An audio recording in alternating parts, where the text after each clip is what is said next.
Middle Eastern Assyria is fake. Though this may seem like a bold claim to some, it is unfortunately the truth. In the Middle East during the rule of the actual Assyria, other empires in the area did not even know of a land called Assyria or Assur.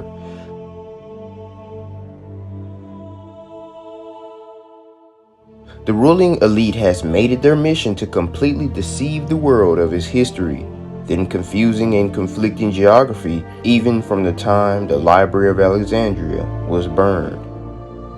The artifacts that we see, called Assyrian or Babylonian, are actually fabricated and stolen artifacts.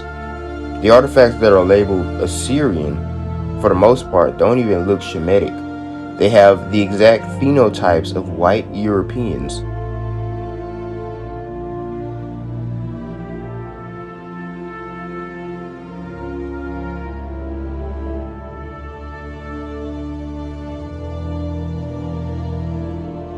The true Assyria was in America. Its art style would have displayed Negro features rather than purely Indo-European features. The true Assyrians were, without a shadow of a doubt, the American mound builders. This was a proud mound-building civilization that was also warlike, advanced, tall, and conquered many tribes near and far, just like scripture and classical history describes the Assyrians. Many Assyrian and Babylonian artifacts are complete fakes. I will go into depth and prove that many, if not most, of the most famous artifacts from the false Assyria and Babylon are indeed forged. In fact, many of them were created as late as the 1930s. This is actually a very easy thing to prove. Let's look at some of the artifacts, shall we? As much as we love the concept of the Anunnaki, none of the large steels, panels, and statues of them are real, and I will prove it. Every single statue made is supposedly carved out of a material called alabaster, one of the softest, most brittle rocks known to man. It is a type of gypsum, a mineral that can be scratched by a mere fingernail. Why is this important? Because look at how they were supposedly discovered. Now, I have a few problems with these images. Number one, alabaster is only a bit harder than chalk. There is absolutely no way that they can perfectly dig these fragile structures up without damaging them with the machinery and shovels. Number two, the statue called Lamassu, which is that winged bull man, is a 40-ton chunk of pure alabaster. At least that's what they tell us. It was allegedly found falling on its side. There is quite literally no physical way for a 40-ton chunk of alabaster to fall without being transformed into powder from collapsing under its own weight. Number three, wind and rain ruins alabaster. There is no way that these statues were made for the outdoors. They were said to have stood in the entrance of the gate. Number four, how do these objects look brand new when they were exposed to the elements for 2.5 thousand years? They are literally in better condition than the newer and harder marble statues of Greece and Rome. The alleged Anunnaki statues would have also had some sort of water damage, as they were found in the basin of the Tigris River, only 2 miles from the bank and right upon the floodplain. ISIS also seemed to have had some type of problem with these images, so they destroyed many of them in the name of Allah. By doing this, they brought to light what was hidden in the darkness for many years, the truth. The truth is, these statues were not carved out of solid alabaster. They were most likely made of a plaster of some sort, or some sort of cement. When ISIS began to destroy these idols, they noticed something very peculiar. There were steel rods within them. It was like something off of a Hollywood movie set. Those steel rods are actually called rebars. Rebars are metal bars meant to reinforce concrete. They were invented in 1910 to hold together concrete. This is an invention that helped spark the Industrial Revolution. Now, this is the information the elites don't want us to know. When we find out that they spent billions of dollars on faking Middle Eastern history, the hoax quickly begins to fall apart. Want even more proof that these statues were not carved from solid gypsum stones? Look at this. The official story is that the Lamassu statues were carved from giant gypsum boulders and weigh 40 tons each, because they were solid and not hollow. The above image confirms that to be a lie. The gentleman of Isis standing upon the statue has struck off the top layer of the Lamassu's face, revealing a rectangular shaft of what appears to be cement. This shows that the statue is indeed hollow and perhaps even made of some sort of plaster like what is used in movie sets. Now, if that blows your mind, look at this.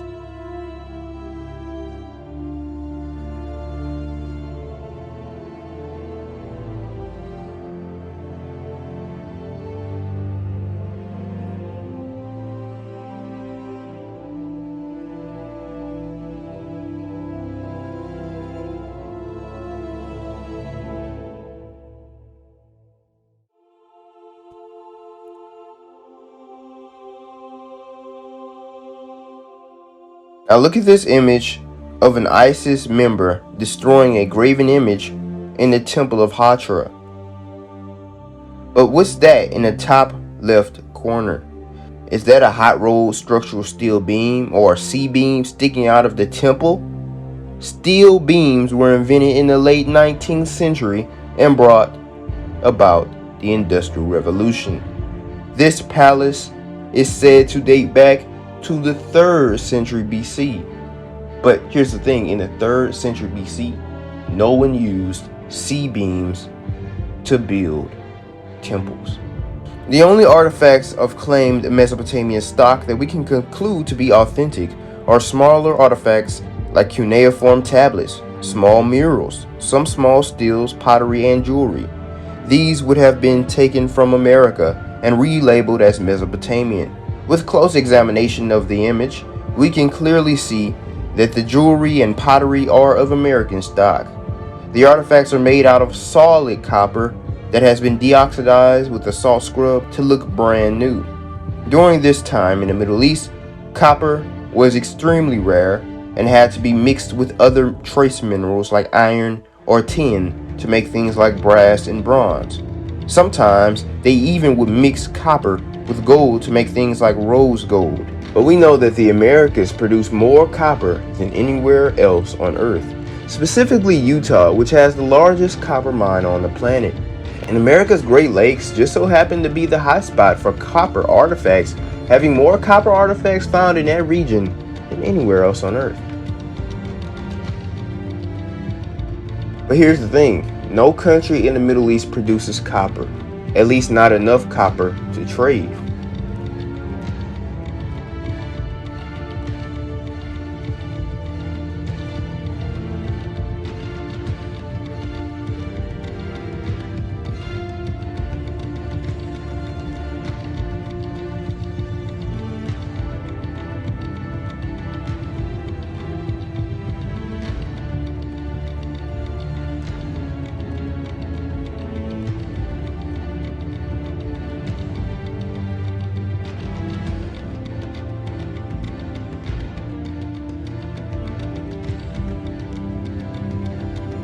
Now in this image, this is a Mesopotamian artifact displaying a man hunting a monkey with a bow. Monkeys never lived in Iraq. This man is shooting a monkey in the same exact way that natives shoot monkeys till this day in isolated tribes of South America. Whether from the tops of the trees or from the ground, the Thoes marksmanship is an invincible adversary for the monkeys. Today, they would have preferred to defy the jaguar instead of the almighty Homo sapiens. Sooner or later, the large naked primate is always victorious. In the bottom right corner, there is an animal that is identified as a hog, but it very well could be a tapir.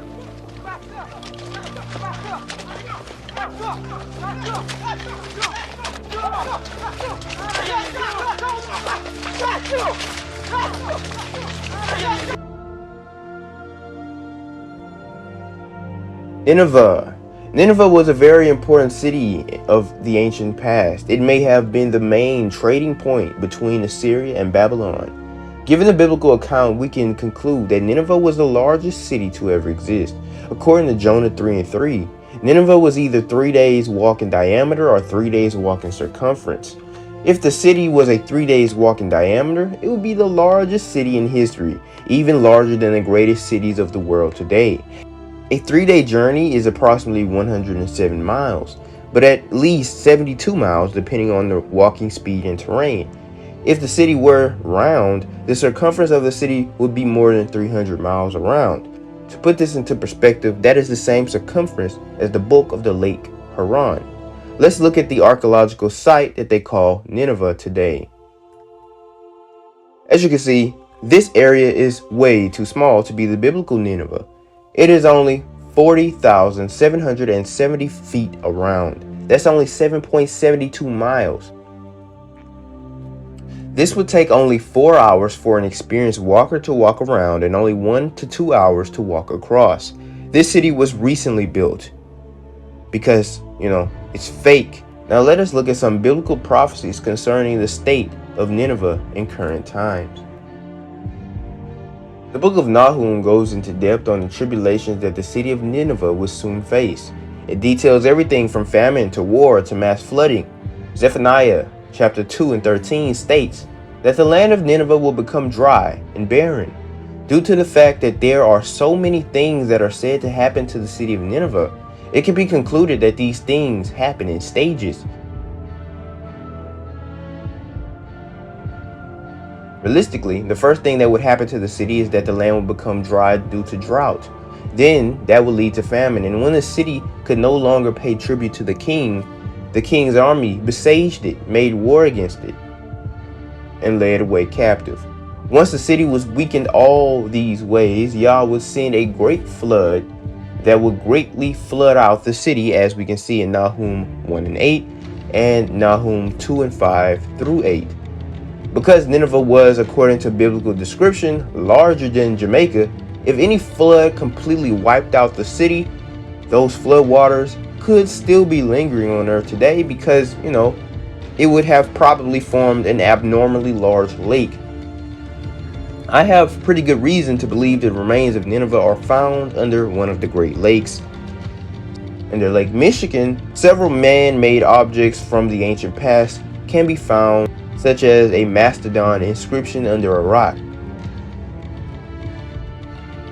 Archaeologists have found a mysterious underwater Stonehenge-like structure found at the bottom of Lake Huron. Under Lake Superior, there is a man-made mound, larger than even Monk's Mound. Ancient mega mound site. The main reason for this suggestion is surely due to the feature's similar shape and form when compared to ancient Native American earthworks. Not only are the earthen walls similar, but the perceivable openings correlate with many Native American mounds from the vicinity. The openings were many times aligned to astronomical events. The main problem with this theory is, of course, the size of the anomaly. At 3 miles long by 2 miles wide, it would be the largest ancient mega mound site in the world. It is clear that there is far more to be found under those lakes. However, a proper excavation is almost impossible underwater. The city of Nineveh would have been able to perfectly fit inside of all 3 of the aforementioned lakes. There are many scriptures calling Babylon the land of the north. Even when Nebuchadnezzar was going to come against Judah, Scripture says that Nebuchadnezzar was coming from the north. So then how come on every single map, the location of Babylon is toward the farthest east near the Persian Gulf? Somebody's clearly lying here. Either what we see in Scripture is false, or what we see on those maps is false. Almost all Babylonian and Assyrian history that we know of today comes from the Babylonian and Assyrian Chronicles, a series of cuneiform tablets. The funny thing about these tablets is the fact that they were, just like all other evidence of ancient Mesopotamian history, discovered in the 1800s. I just find it strange that this area has been civilized supposedly longer than any other place on Earth, but they're just now finding these tablets in the 1800s during the westward expansion of the United States.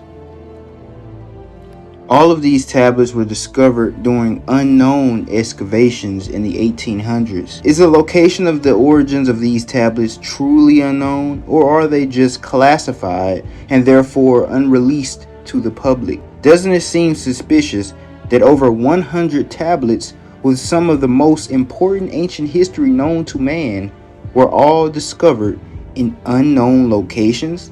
As you can see for yourself when you click on the link in the top right of this video, I have already explained how the Babylonian and Assyrian tablets are truly from America. The descriptions of these tablets fit America more than the Middle East.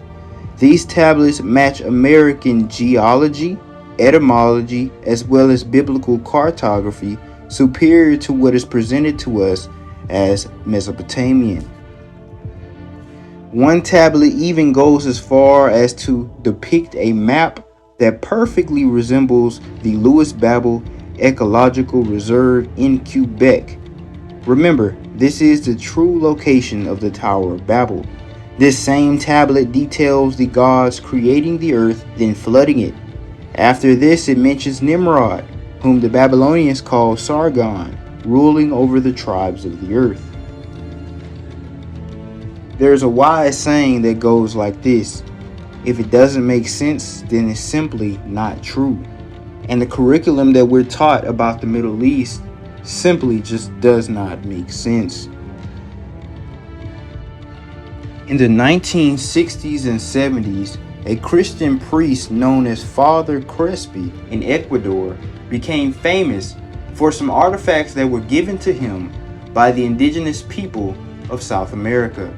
The people who interviewed Father Crespi said this: "We asked Father Crespi how he came by such marvelous things.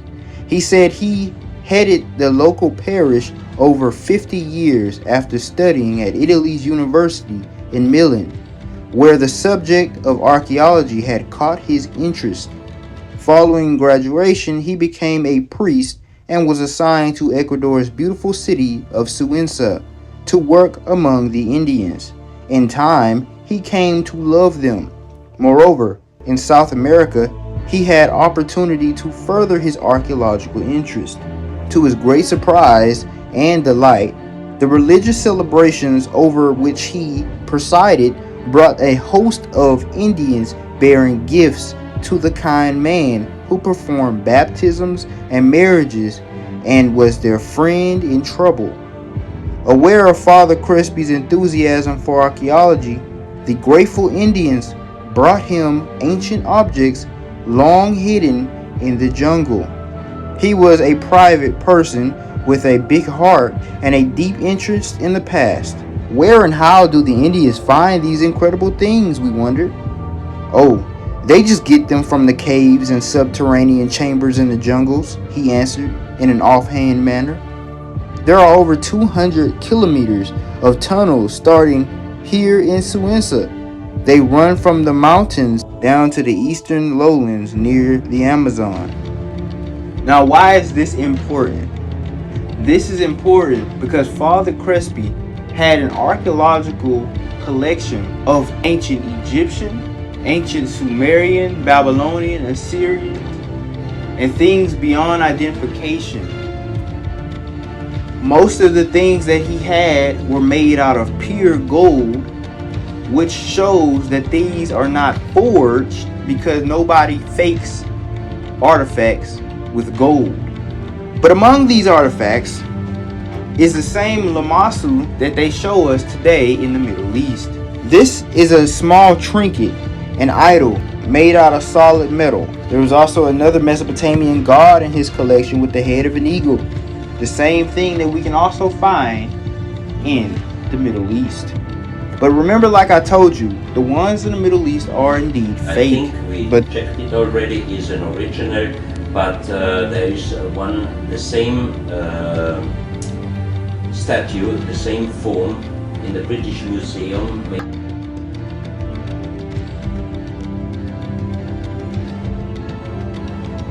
It's very possible that Sumerian artifacts like these could be found all throughout the entire Americas, but were quickly confiscated and hidden from the public. But then later in the 1900s were then faked in the Middle East. A lot of these Mesopotamian graven images appear to be holding something in their hand, which a lot of people would consider a pine cone. However, the original examiners of these artifacts have testified that these are indeed heads of maize, which originates from the Americas and never grew anywhere else on earth as a permanent crop. Throughout Mesoamerica, there are many religious traditions about the gods giving them corn to eat to sustain their lives.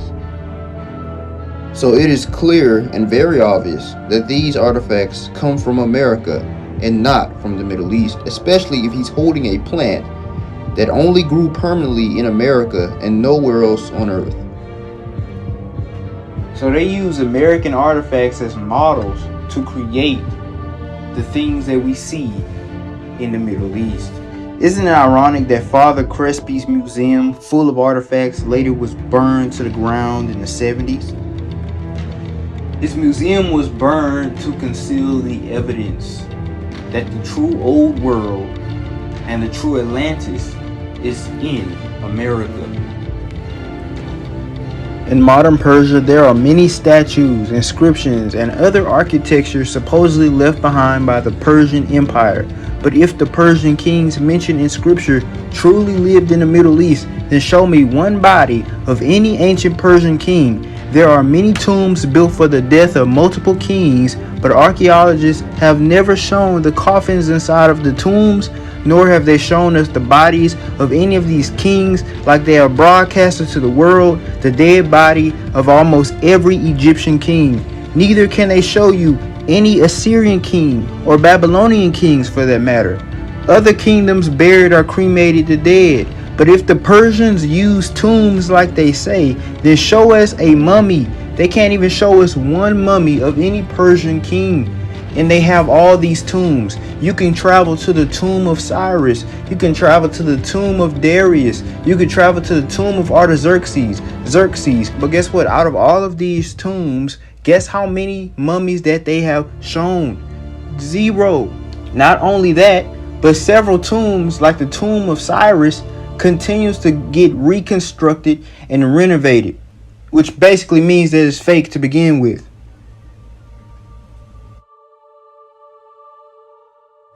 The greatest piece of documentation that we can find left behind in modern Persia is the Behistun inscription. The Behistun inscription is a large carved out document on the side of a cliff in southwestern Iran. This inscription is 330 feet above ground,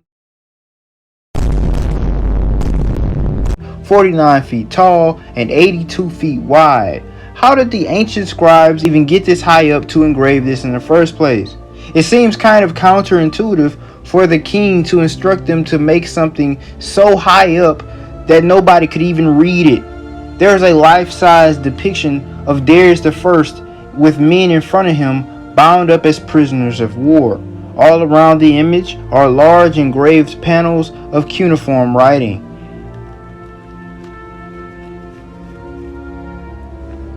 It features the same message in 3 languages: Elamite, Babylonian, and Old Persian.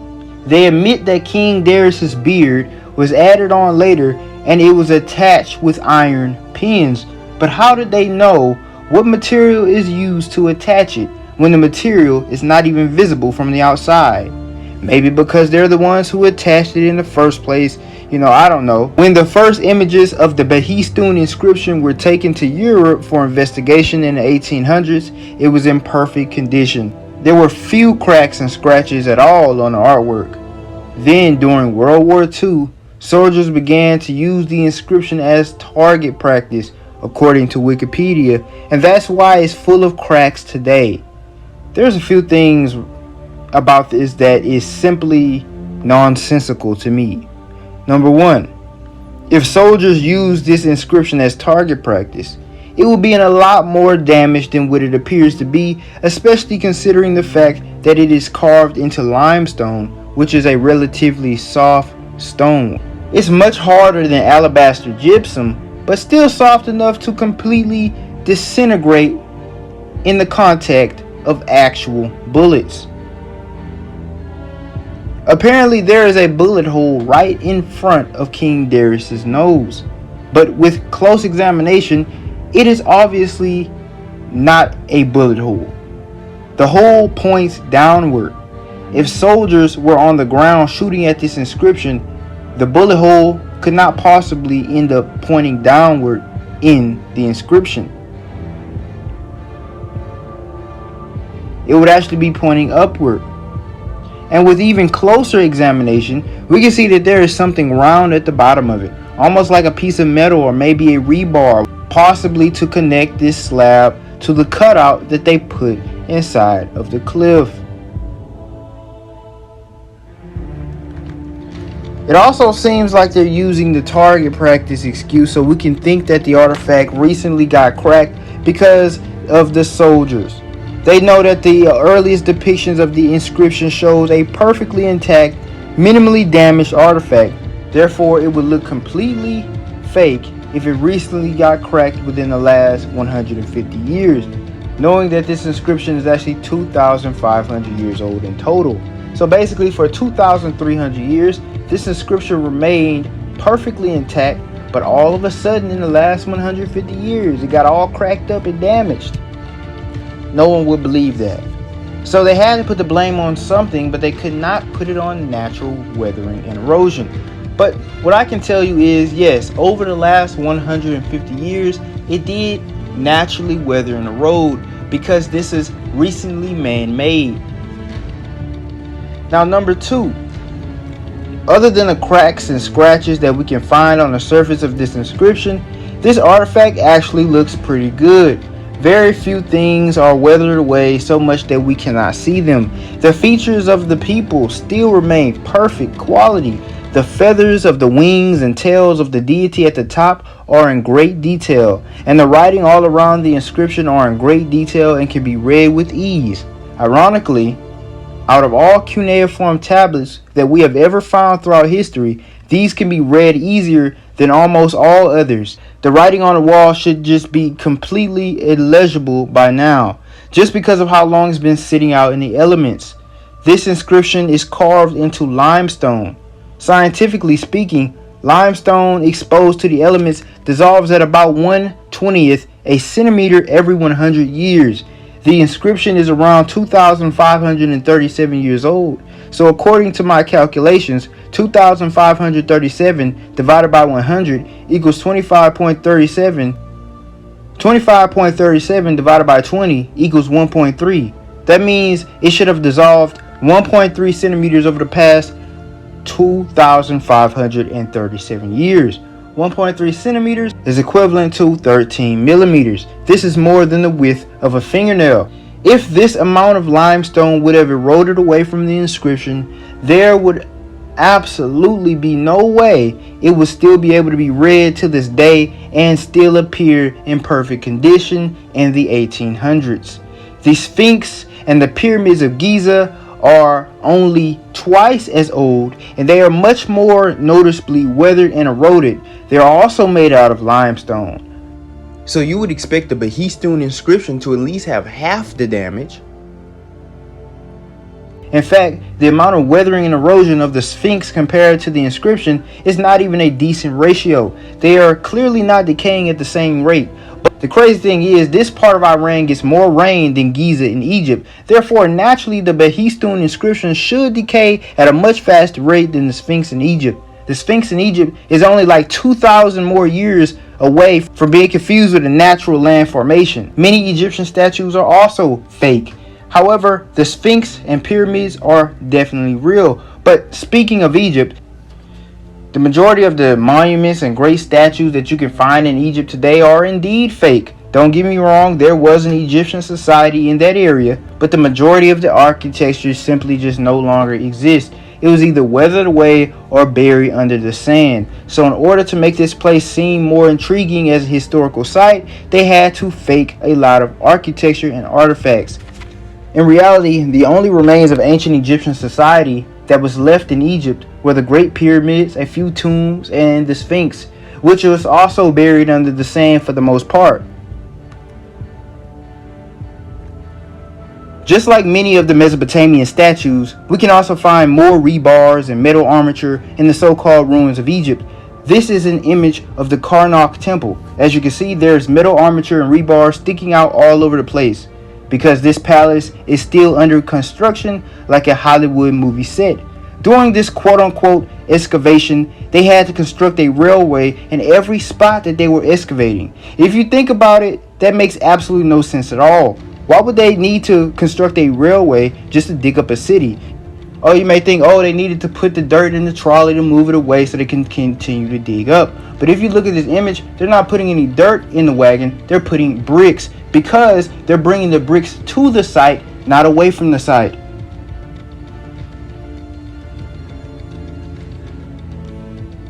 The truth is, they created that railway in all these cities so that they can continue to bring brick after brick to build it up. This is not a picture of an excavation. This is a picture of a construction. Look at this early image of the ruins of Pylon and Karnak. As you can see, it couldn't have been under the sand for thousands of years, as the previous photo suggests. We know that they did not just excavate this because there are baby palm trees within the structures. This shows that those structures on the ground were not recently dug up. The palm trees are the only vegetation in the entire area. That means that they were recently planted. And all those palm trees are the same exact age as the structures. Also, in the side of the structure, there are 4 holes for metal rebars that would not even be visible if the structure were dug up out of the ground.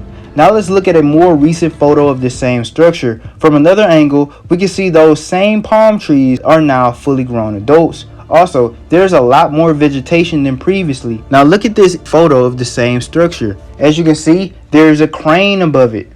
What are they even doing to it, you may ask? Well, according to them, they are reconstructing it.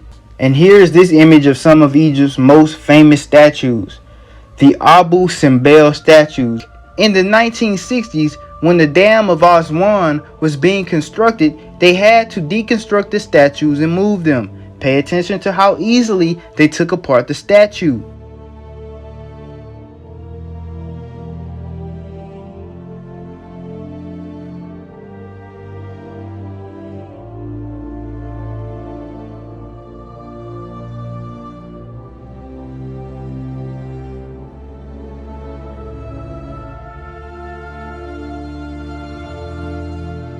They took this apart like Lego blocks.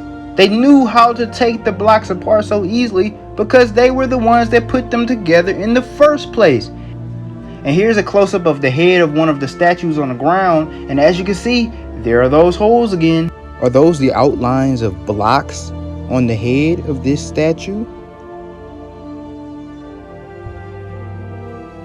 Well, that would be impossible if these were first carved out of pure stone in a mountain. Now let's look at the tomb of King Tut. This is a 3,300-year-old room that was discovered containing the dead body in it of King Tut himself. This was the most famous archaeological discovery of Egypt of all time, and the famous golden head of King Tut himself has been used as a symbol of Egypt all around the world. But what if I told you that this entire tomb is fake? Well, the tomb may be real, but a lot of the things inside of the tomb just so happen to look very sketchy and staged. The tomb was basically an underground storage chamber consisting of about 4 rooms full of preserved food, special items, wall paintings, treasure, and a whole bunch of other things, including the very coffin that contained the dead body of King Tut himself. When archaeologists found this, in pure disbelief, they immediately snapped photos of it. In these photos, you can clearly see that not one item has even a bit of dust on it. So you mean to tell me All this stuff was just sitting in a non-ventilated room with a dead body and old food for 3,300 years, and nothing got dusty.